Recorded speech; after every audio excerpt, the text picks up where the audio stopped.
ingenxa yomnyeni wami. Ngomnyeni wami ngithi mina hayi ngeke mhlawumbe akusiyena umnyeni wami. Kuthiwa hayi umnyeni wakho yena uyazi kufanele enzini.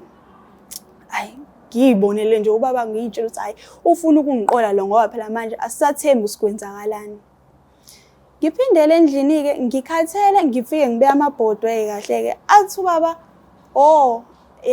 athi ubaba kusafanele ahamba emsebenzini. Kwakhona igumbi ajwayele ukuthi ahamba ayothandazela kulona. Hayi ngeke ngithi mina awuthi ngihambe ngiyochecka lapha endlini ukuthi khonani phakathi. Mangizithi ngiya-checka kunamakhanda abantu. Labo bantu labo ngiyabazi futhi kade bashona. Ngithi mina hayibo kwenzakalani? Avetana bakhali labantu lapho. Kwangathi kwamakadi nje nyana. Kwangaqondakala kodwa nje sikhumba kwangathi siyashelela siyacobezela. Ngixaye sikwenzakalani ngidane ngikhayize. Babutani bathi ungahayizi silambile sicela usiphe ukudla. Ngithi mina hawu kwenzakalani kanti kulomuzi ngoba phela umnyeni wami uthi hayi kukanje nakanje nakanje sesibuyile emall ngithi hayi ngisafuna ukuya esontweni ngidane ngimqambela manje ngithi hayi ngisafuna ukuya esontweni because sasingeke sithanda inkonzo khona. Sahambe mase ngihambe ngiye kuyena lo baba lo. Mangiya kuyena lo baba lo ngifike ngimchazela ukuthi hayi kwenzeke kanje nakanje nakanje. Ngibone nje amakhanda abantu. Wathi hayi labo bantu labo obabonile imkhovi yakhe ayisebenzisayo. Ngaphezulu kwalokho usebenzisa nesibeletho sami ukuze yena into yakhe ikwazi ukukhula lokhani ibhizi idlile kube mnandi. Ngithi mina ngizoyisiza kanjani ukuthi ngiphume kule nkinga le. Athi mntanami angikaze ngize ngimtshele umuntu ukuthi akaphume emendweni kodwa wena la ukuze uyisindise wena baleka. Hayi ngibone ngathi kuzoba nzinyana. Ngiphinde futhi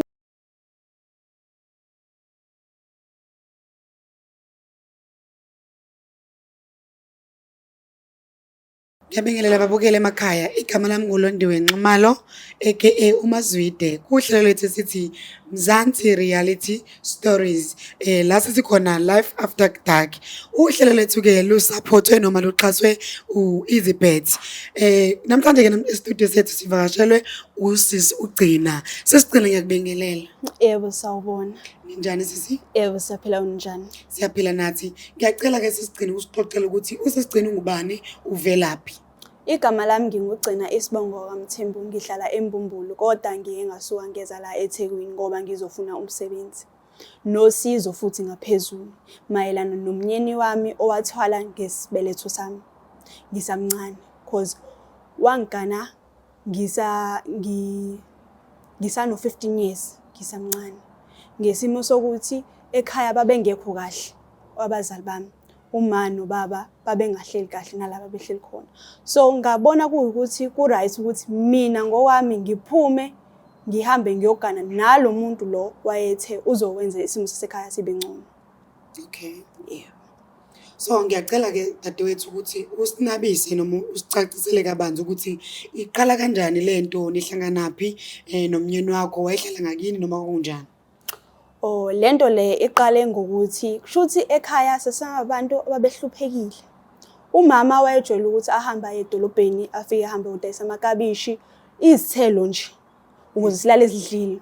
Kushuthi lo baba lo wayejwayele ukuthi afike lapha edolobheni la ngakithi afike athenge aje lapho asinikeze nemali yokuthi siphinde futhi siyiphilise. Hayi sibongeke. Kwesinye isikhathi wayebuye athi ucela ukungibona. Ngixayeke mina ukuthi kungane efuna ukungibona lo baba lo. Angicele inamba, mengicela inamba ngimnikeze athi ufuna ukuthi sixoxe ngabanzi. Ngithi mina hayi kulungile ayikho inkinga bhuti. Hayi uhamba insukwana athi ucela ukubona abazali bami. Ngithi mina abazali bami kungane ufuna ukubabona manje. Athi ingoba ufuna ukushintsha isimo sasekhaya. Ngicabange lento le ngithi yazini ngcono ngidane ngikunikeze kahle i-answer kusasa ngoba lento le kusamele ngicabangisise kahle. Athi hayi uzonginikeza isikhathi. Mhlambe anginikeze u2 days or 3 days. Ngifike ngisho ekhaya ukuthi hayi lo baba lo ojwayele ukuthenga kanjani lapha esitolo. Uthe udinga ukukhuluma nani kwakubaba uDlamini yena. Hayi ubaba ke afike azibike lapha kumana nakubaba bafike ke baphuze itiye khona kahle. Hayi kukhulunywe nje ingxoxo mina angazi angitshelwa ngalutho. Ahamba ubaba athi angihambe naye semotweni khona impahla kufanele siyithathe. ngixaya mina ukuthi iy'mpahla zani. Athi hhayi usithengele iy'mpahla, igrosa, iy'ngubo zami zokugqoka. Hawu ngixaya lo muntu lo uwazi kanjani usayizi wami. Hhayi ngingakunaki lokho, ngijabuliswa ukuthi nansi impahla iyangena endlini nakho futhi sengizoba ney'ngubo ezintsha ngoba bengilokhane ngibhizi ngiy'phindaphindelela nje ney'ngubo nje umama elokhane ebhizi engithengele zona ey'ncane. Hhayi sihambe-ke siye endlini-ke bajabule-ke abazali kanjalo-ke.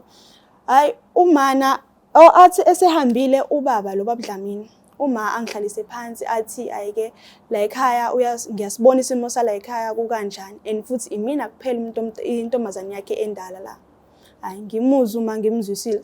Athi umana mina sekufanele ngihambe ngiyoganwa manje. Ngimbuze ngithi mina mase ukuthi isikole ngiyenze njani ngaso ngoba phela ngangise high school. Yebo. Ngangise high school. Ngenkathi ngise high school shuthi nakhona uma wayehlulana nokubhadala i-school fees kahle. Okay. Yes.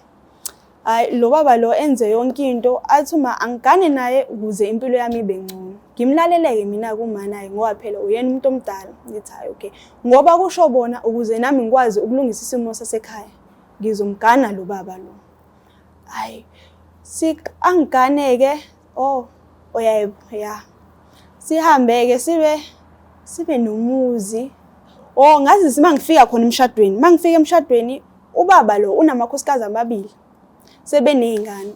Mina-ke vele ngoba phela ngangisayingane ngangisase high school. Wayevedane nje angithengele noma yini angiyise esikoleni, angibuyise esikoleni, ngishintshe sihambe siye emall soyidlela ice cream because wayazi ukuthi ngiyangiyithandela ice cream baba Dlamini. Hayi kuthi kuphele unyaka sesishadile. Mase sishadile, kuphela unyaka sesishadile, sithi sizama ukuthola abantwana kungenzeki. Ngixaye ukuthi hawu kwenzakalani. Hayi siphuphume sokuqala isisu. Hayi ngiphatheke kabi kuthiwa hayi vele kubo bonke omakoti bala ekhaya kuyenzeka lokho. Hayi ngiqale ngixwaye ukuthi kanjani kubo bonke omakoti. Hayi ngingakunaki-ke lokho-ke. Hayi siphinde futhi sizame futhi ngize ngigcine sengiya enyangeni sengizama ukuthi siphinde futhi siphuphume isisu. Ngihambe ngiye enyangeni ngifike ngibuze ukuthi kwenzakalani, ngifuna ukuyohlola ngazi kwenzakalani. Athi lo baba lona yonke into eyenzakalayo ingenxa yomnyeni wami. Ngomnyeni wami ngithi mina hayi ngeke mhlawumbe akusiyena umnyeni wami. Kuthiwa hayi umnyeni wakho yena uyazi kufanele enzini. Hayi ngiyibonele nje ubaba ngiyitshela ukuthi hayi ufuna ukungiqola lo ngoba phela manje asisathembi usikwenzakalani. Ngiphindele endlini-ke ngikhathele ngifike ngibeke amabhodwe kahle-ke athi ubaba athi ubaba kusafanele ahamba emsebenzini. Kwakhona igumbi ajwayele ukuthi ahambe ayothandazela kulona. Hayi ngithi mina awuthi ngihambe ngiyochecka lapha endlini ukuthi khonani phakathi. Mangizithi ngiya-checka kunamakhanda abantu. Labo bantu labo ngiyabazi futhi kade bashona. Ngithi mina hayibo kwenzakalani? Avedana bakhali labantu lapho. Kwangathi kwamakadi nje nyana. Kwangaqondakali kodwa nje sikhumba kwangathi siyashelela siyacobezela. Ngixaye sikwenzakalani? Ngidane ngikuhayize. Babudani bathi ungahayizi silambile sicela usiphe ukudla. Ngithi mina hawu kwenzakalani kanti kulo muzi ngoba phela umnyeni wami ubethu uyathandaza la. Ngabe sengifica amakhanda abantu abakade bashona kwenzakalani? Okay. Hayi ngivale. Ngihambe ngiyobenzela ukudla labantu lapho kungazi ukuthi amakatshanyana nje ngifike ngibanikeze ukudla badle base bafuna ukugezwa. Ngisabe ukubageza mina ngithi ayi ngizolinda ubaba la ekhaya kube ibona abagezayo. Ngingakhulumi. Ngiphinde futhi ngihambe ngiyokomunye umuntu ngiphinde umuntu obonayo. Ngimbuze ngifike ngiyohlola futhi kwenzakalani kahle. Asho ukuthi hayi umnyeni wami wathola ngesinye sami. Wathola ngesibeletho sami ukuze kuqhubeke ukuthi acebe kahle kumele izingane zami zishone. Mina mathuna izingane zami ngiwabona egcekeni kanje. Angazi sikwenzakalani. Mangiyochitha amanzi phandle ngiyabona abathuna izingane zami kodwa mangithi ngibuka izingane zodadewethu zonke zi-right. Zonke ziyaphila zikahle. Akekho ngisho nona oyedwa uhlezi ucomplain ngalokho. Hayi ngingakunaki lokho ngivudane ngihambe ngiphindele kuma ngoba uma wayesaphila. Hayi mangithi ngiyaphindela kuma ngifike ngimchazele ngesimo engibhekane naso athi uma uwena wahamba waya loya muzi loyayazi ayishintsha manje uma indaba ekubeni kwakuyena owayethe mina angihambe ngiye kogana ukuze ngikwazi ukushintsha isimo sasekhaya athi uma umendo awubalekelwe ngithi mina kule nkinga kanje kumele ngenze njani athi uma phindele kumnyeni wakho uhambe uyokhuluma naye hayi ngithi ngiyazama ukukhuluma naye lo baba lo hayi asho nje athi hayi akunalutho lapha ekamereni ngithi mina asambeni phela baba sihambe siyobona khonani lapha ekamereni ngaphakathi athi hayi uyazi nje ukuthi kuhlala izinto zami ngiyathandaza mina lapha ngithi mina hawu uyathandaza ngithi hayi okay sengiyasaba phela nami ngoba ngenze ukuthi angasangibulala sengicabanga kaningi ngithi hayi okay ngakusasa kuseni ngivuke ngiqoqe ngenze yonke into thatha imithwalo yami ngihambe ngiye kamnganami umnganami wayehlala eduzane nasekhaya ngithi nje ngicela angicuphise noma nje u2 days noma u3 days ngimchazele ngesimo engikusona ayi naye umnganami avedana asabe athi njengoba ubaba wekhaya lakho ewumuntu owusoziwayo kanje uzomthini and futhi lo muntu lo ucebile ngithi mina ayi angazi ngizobona ukuthi nginjani wayejwayele ukuthi mebuye emsebenzini angiphathele chocolate noma sihambe siye mall ya siyodla ice cream okay ya hey leya muntu ngizisa ubuhlungu nkosiyami busamanzi nizweleke nani babukele emakhaya ukuthi uma isihlandiso sesigcina ngodaba lakhe ukuthi lunzima kangakanani mfashane kasihambe seyitolo sizobuya nje bese siqhubeka naso story sethu sinjengoba sinjalo senthembisa uhlelo lethu ke lu supportwe noma luxhaswe uEasy Bet mawufuna ukuba ingxenye yakhe ngena lapha kwi-comment section yethu kune link uzofika uyithole makungenjalo usebenzise i-promo code ethi Mzansi 50 bese uyangena khona register uEasy Bet uzokunika 50 rand bese uyakwazi ukuthi na ubethe uthatha amanzi babethuzane ungasuki danko alukho usuku engilithanda njengolesihlanu kaEasy Bet ngoba bakunikeza up to 150% kwi-first deposit match yakho. Lalela-ke ayike into elula njengokuba ingxenye kaEasy Bet njengokuthi nje ujoyine khona ngoba usebenzisa nje i-link elapha kwi-description futhi bese uhlangana neform ugcwalisa iform kalula nje kanjalo emva kwalokho akuna deposit efunakalayo and usebenzisa nje our promo code okungumzansi 50 wenze sure ukuthi ufaka in capital letters. Mawudliwe uEasy Bet ukubuyisela 15% emalini okade ubheje ngayo. Okubaluleke nakho konke ilokho kufanele ukubambe. Easy Bet awujoyinwa futhi awudlalwa abantu abaneminyaka engaphansi kuka-18. Make sure ukuthi iminyaka yakho qala 18 yaphezulu. Siyakubingelela futhi bambukele ekhaya sibuya ezitolo sisahleli naye ke la sisigcina kuhlelo lethu lithi Mzansi Reality Stories elisupportwe uEasy Bet sisigcina siyacela ukuthi uqhubeke nodaba lakho usasixoxela lona. Ngenkathi sengihambile sengiye kamnganami wafike wangicashisa ikhanda mengicashisa ke abone naye ukuthi hayi naye engazithi uzoba senkingeni athi nje angithatha impahla zami ngiphindele kwami angimcela umnganami ngithi ngoba phela sikhule endawoni uyangazi ukuthi ngumuntu kanjani ayanqaba athi nje phindela nje la uphuma khona kunalokho kudane iring ifoni yami mangithi ngiyabheka umnyeni wami uyafona angibuza ukuthi ngikuphi ngi-answer phone ngimtshela ukuthi hayi ngikuphi kanjani bengisazobheka umnganami bengazi ukuthi bengaphilile kahle abuza athi indaba mina ngingamtshelanga ukuthi akaphilile umnganami kahle sengisabela phela ukuthi sengibone lokhaya lapha endlini angifuni phela azasola ukuthi hayi sengiyakwazi ukuthi sengazi ukuthi nami after nangibulali hayi angilande siphindele endlini angibuza ukuthi singahamba yini siye mall because umuntu owazi ukuthi ngiyayithanda imall kanjani ngithi mina hayi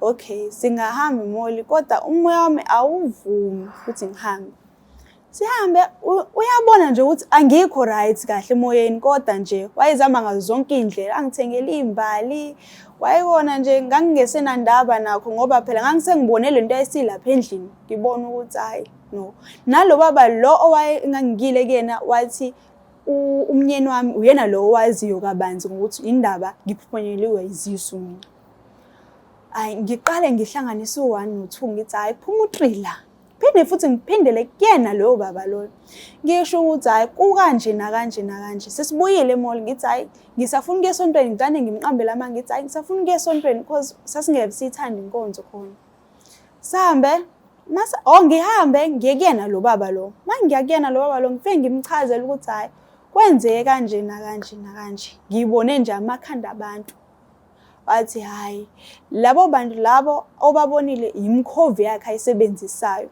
ngaphezulu kwalokho usebenzisa nesibeletho sami ukuze yena into yakhe ikwazi ukukhula lokhani ibhizi kube mnandi yithi mina ngizoyisiza kanjani ukuthi ngiphume kule nkinga le athi mntanami angikaze ngize ngimtshela umuntu ukuthi akaphume emendweni kodwa wena la ukuze uyisindise wena baleka ayi ngibone ngathi kuzoba nzinyana ngiphinde futhi ngimtshela umanga ngiphethe ngiphindele ekhaya sengiya kamana ngifike ngimtshela umanga ngithi hayi kanti umana nje afitana angixosha uma afitana fonela umnyeni wami athi nje akeze ezongithatha ngila kena ngithi hayi ayikho inkinga afika umnyeni wami afika angithathe mengithatha angise endlini angibuza yonke into kahle yini ngithi mina yonke into kahle phela sengiyapretenda ke phela manje ngoba phela nakho sengibonile lokho hayi angenzele yonke into angenzele itiye angihlalise empedeni ngithule nje ngibuka ngithi hello ucatha angazi lutho lo kanti mina sengiyazi yonke into ngithi hayi okay ngihambe ngiye police station ngivuke ngakusasa ngifike ngilibika udaba mangilibika udaba angena amaphoyisa endlini sesengiphindela nawo amaphoyisa ake endlini mangiphindela nawo amaphoyisa endlini bavedane bathi hawu usho ubaba Dlamini hawu umngani wethu ngane ngiphoxe ngithi hawu ngidinga usizo mina kodwa bona futhi bengenza nje baba Dlamini avedana bathathe abayise ngaphandle nebayisa ngaphandle fike uxoxo kukhishwa imali kanjani kanjani ithi mina hawu kanti kwenzakalani la hayi mebuya ngidane ngithi asivule lo mnyango lo ngoba phela sengifuna ukubona sikwenzakalani ke la khona ezobona ukuthi hayi nami sengiqala ukuba sithi sengifuna ukubona kanti sengiyazi vele athi hayi uyazi nje ukuthi khona la ngibudane ngimtshela ukuthi mina sengiyazi kwenzakalani la ngengathi uhambile uye emsebenzini ngabudane ngavula mina la ngizwe umsindo la mangithi ngiyavula ngifica amakhanda abantu kanje kanje athi mina hawu nginezobani imvumo yokuthi ngivule lapha yakho zivele ukhiye ujolo ukuhlala kuyena kakhulu bejela ukuthi nje angawushi kanti ngalolu suku leya wabudane wawukhohlwa ngephutha ngamtshela ngathi mina ngosuku olukuthi nokuthi ngangena mina lapha endlini ngifuna ukuyocheck ukuthi kwenzakalani lapha endlini njengoba ungafuni ukuthi singene lapha endlini athi lento le ebengiyibonile bengafanele ngiyibone kanjani ngithi mina bekufanele ukuthi yize ngiyibone nini lento le nje ubhizi ungifihlelile yona amakhosikazi lawa amanye ayazi ukuthi kwenzakalani khona imini umuntu oyisilimo ngithi mina hayi kulungile ngibiza umana ngibize nabazali bakhe ngibahlalise phansi ngisho ukuthi kwenzakalani kanje nanje bathi hayi wakhethela wena umendo imeli into yakho ayi ngibona ukuthi la uma ngiqhubeka ngihlala la ngizoba nenkinga ngilalele sona lesi sangoma lesitani ngiqoqa umthwalo yami ngihambe ngeThekwini ngithi ngiyoqala impilo yami entsha khona athi mangiqala ngangingazi nanokuthi ngizohlala phi ngizokwenza njani anginangisho imali yokurent busy lokho nebusy fonela omana afonele nami ngidane ngawabamba ama calls akhe ngoba ngangibona ukuthi uzodana ngilandi ngihambe ngizame koqala ke business lapha eThekwini because ngangumuntu oyekwazi ukuluka ke baluka abantu ngigcine sengikwazi nanokuthola indawo engase ngihlale kuyona ngikwazi ukuyikhokhela futhi nerent kube kanjalo ke ngithi mase ngizwa sengifonela odadewethu ngibuza ukuthi impilo kanjani kuthiwa nje yonke into nje umuzi kwasani kwayimoto kuhambile emveni kokuhamba kwakho nje kwabudana kwabhidlika yonke into ngabona ukuthi lesi sangoma lesi sesingitshelile ukuthi kwakufanele umnyeni wami angitshela iqiniso kanje nanje la sesiqinisile lesi sangoma lesi ngoba mina ukubuka kwami kushuthi njengoba wayethale ngezingane zami ukuceba kwakhe lokho ukuhamba kwami sekubhidliko kwakhe ila ngabona khona nje ukuthi nje angifuneli lutho nje ezongihlanganisa naye ngavala ifoni yami ngathi nje ngasebenzisa elinye iSIM card ngalahla kwayilona leSIM card lelo bajule ukungithola kulona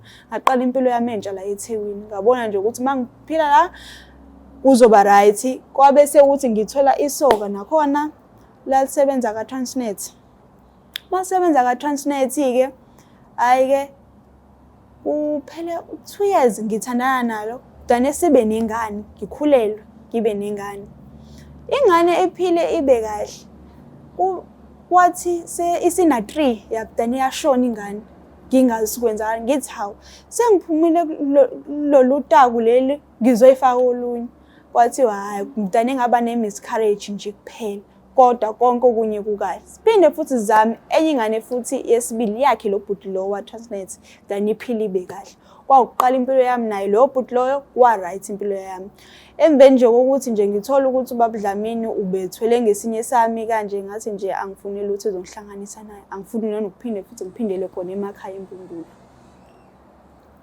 Kuyazwakala kakhulu dadewethu konke osixoxela khona.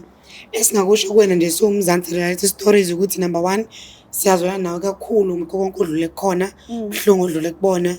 I'm sure lonto ebudlule kuyona it was very traumatic and futhi ibilimaza kakhulu emotionally. Siyazwelana nawe and siyakujabula ukuthi wazile futhi uphunyuka kuyona.